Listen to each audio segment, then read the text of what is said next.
RCB ने बर्बाद किए 19 करोड़। तो ये जब हेडिंग आपने कवर पेज पर पढ़ा होगा तो आपको लगा होगा कि कोई आरसीबी का खिलाड़ी चोटिल हो गया, जिस कारण अब वो आईपीएल 2024 में खेलते हुए नहीं दिखेंगे। लेकिन ऐसी बात नहीं है। ये जो 19 करोड़ आरसीबी के बर्बाद हुए वो उनकी गलत रणनीतियों की वजह से बर्बाद हुए। जब आईपीएल 2024 के ऑक्शन की शुरुआत हुई तो आरसीबी के सभी क्रिकेट प्रशंसकों को यही लगा कि चलिए आईपीएल ऑक्शन के टेबल पर आरसीबी टीम जो आईपीएल 2023 में कमियां और खामियां थी उनको दूर करती हुई नजर आएगी। लेकिन कमियों और खामियों को दूर करने की बजाय इस टीम ने 19 करोड़ खर्च करके अपने टीम में और कमियां और खामियां जोड़ ली हैं और 4 खिलाड़ियों के ऊपर 19 करोड़ खर्च करके अपना ही सिरदर्द बढ़ा लिया है। और अपने इस रिपोर्ट में हम यही देखने, यही समझने और यही परखने वाले हैं कि कैसे और किन 4 खिलाड़ियों के ऊपर आरसीबी ने 19 करोड़ खर्च किए और क्यों वो 4 खिलाड़ी आरसीबी के लिए आईपीएल 2024 में सिरदर्द साबित होने वाले हैं। और कहीं से भी वो जो कमियां और खामियां आरसीबी ने रिलीज खिलाड़ियों के बाद अपनी टीम में पैदा कर ली थी, वो कहीं से भी उन कमियों और खामियों को दूर करते हुए नहीं नजर आ रहे हैं। तो आपका ज्यादा समय नहीं लेंगे और आ जाते हैं कि आरसीबी टीम का स्क्वाड ब्रेकअप क्या है, उसको देख लेते हैं। वो आपके स्क्रीन पर है। और अब आते हैं आरसीबी के प्लेइंग 11 पर नजर डालते हैं, तभी आपको समझ में आएंगी क्या कमियां और क्या खामियां हैं। ये आरसीबी टीम की प्लेइंग 11 है। अगर कमियों और खामियां की बात करेंगे तो आरसीबी ने जो रिलीज खिलाड़ियों की सूची जारी की थी तो वहां पर बड़े बड़े दिग्गजों का नाम बाहर किया था, खासकर तेज गेंदबाज और स्पिन गेंदबाजों को छुट्टी दी थी।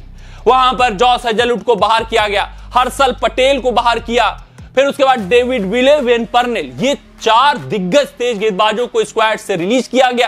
फिर उसके बाद स्पिन गेंदबाजी में वानेडू हसरंगा को भी स्क्वाड से निकाल दिया गया। तो सबको यह लगा कि चलिए 4 ऐसे खिलाड़ियों पर ये इन्वेस्टमेंट करने वाले हैं जो इन कमियों और इन खामियों को दूर करेंगे, क्योंकि अगर आपने इतने बड़े बड़े दिग्गजों को छोड़ा है तो कुछ ना कुछ इनके रिप्लेसमेंट के तौर पे खिलाड़ी जरूर जोड़ेंगे, क्योंकि जो कमियां और खामियां इनको बाहर करने से आई हैं वो दूर होती हुई नजर आएंगी। लेकिन ऐसा कुछ भी नहीं हुआ और इन्होंने जिन 4 खिलाड़ियों को जोड़ा है वो चारों के चारों खिलाड़ी आईपीएल 2024 में इनके लिए सिरदर्द साबित होने वाले हैं और कहीं से भी फायदा नहीं पहुंचाने वाले हैं इनको।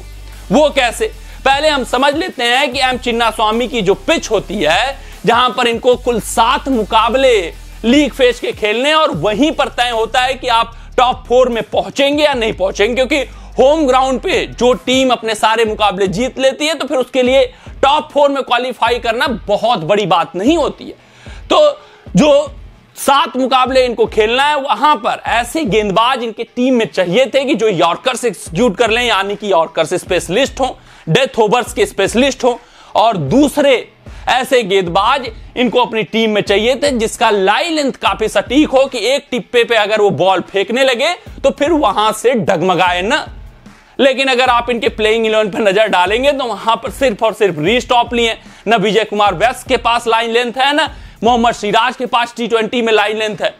और दोनों ही गेंदबाज रीस टॉपली को छोड़ दे तो टी20 में उतने असरदार नहीं दिखते हैं और खूब रन लीक करते हुए नजर आते हैं। खासकर ये दोनों गेंदबाज आप लिख लीजिएगा, अगर एम चिन्नास्वामी की पिच पर फेंकेंगे तो खूब रन लुटाते हुए नजर आएंगे। तो यहां पर आरसीबी टीम को सख्त जरूरत है कि कुछ ऐसे गेंदबाजों को ऑक्शन टेबल में लिया जाए जो इनके रिप्लेसमेंट के तौर पे खेल सकें और इनको बुरे फॉर्म में होने के बाद रिप्लेस किया जा सके। लेकिन ऐसा कुछ नहीं कर पाए और बल्कि सिरदर्द ही जोड़ लिया इन्होंने अपनी टीम में।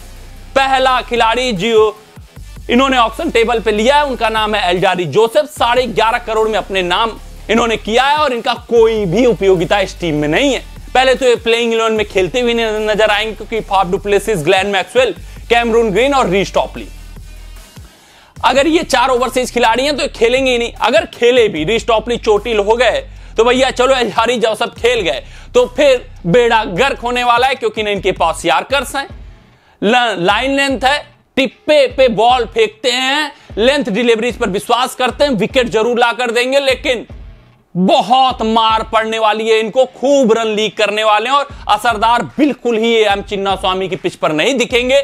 और ये जो दाव खेला आरसीबी ने, ये दाव इनके ऊपर उल्टा साबित हो सकता है और एल्जारी जोसेफ इनके लिए सिरदर्द साबित होने वाले हैं। अब बात कर लेते हैं दूसरे गेंदबाज की।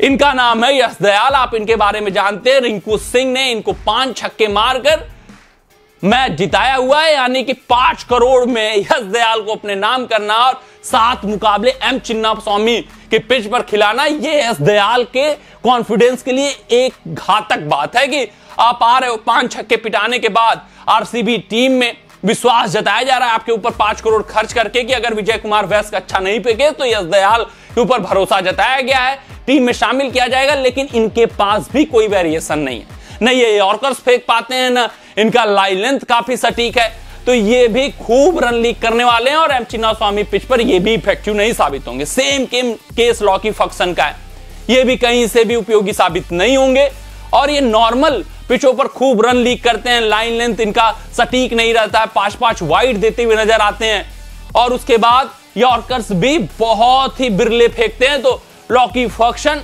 भी कॉज ऑफ कंसर्न है। हालांकि एल्जारी जोसेफ और यश दयाल के मुकाबले तो एक अच्छे गेंदबाज जरूर हैं, लेकिन एम चिन्नास्वामी की पिच पर यह भी असरदार नहीं साबित होंगे। सेम के टॉम करन के साथ है, ये भी कुछ छाप नहीं छोड़ने वाले, सिर्फ और सिर्फ सिरदर्द बनने वाले हैं। तो ये जो 19 करोड़ यहां पर ऑक्शन टेबल पर खर्च किया है आरसीबी ने, कोई भी एक ऐसा गेंदबाज इन्होंने नहीं खरीदा है जिसके कारण इनकी समस्याएं दूर होती हुई नजर आए और कमियां और खामियां दूर हों, मजबूती प्रदान करें, लेकिन ऐसा कुछ नहीं हुआ है। बल्कि जो गेंदबाज पहले से मजबूत थे, चाहे हम वेन पर्नेल की बात कर लें, चाहे जॉस हेजलवुड की बात कर लें, चाहे हर्षल पटेल की बात कर लें, चाहे डेविड विले की बात कर लें, वो इनसे बेहतर थे और वो ज्यादा बॉलिंग अटैक इनकी थ्रेटनिंग थी इस साल के मुकाबले। मतलब इस साल और इन्होंने अपने बॉलिंग अटैक को गिरा लिया है और कमजोर बना दिया है अपनी टीम को और 19 करोड़ इनके लुट गए हैं, बर्बाद हो गए हैं।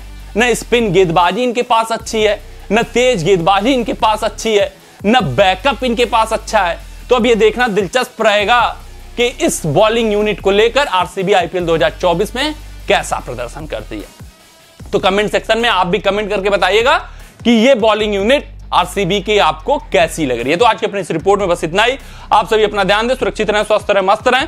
जय हिंद, जय भारत। अगर ये वीडियो आपको पसंद आया हो तो इसे लाइक और शेयर करें और क्रिकेट से जुड़ी अन्य जानकारियों के लिए हमारे चैनल को सब्सक्राइब करना ना भूलें।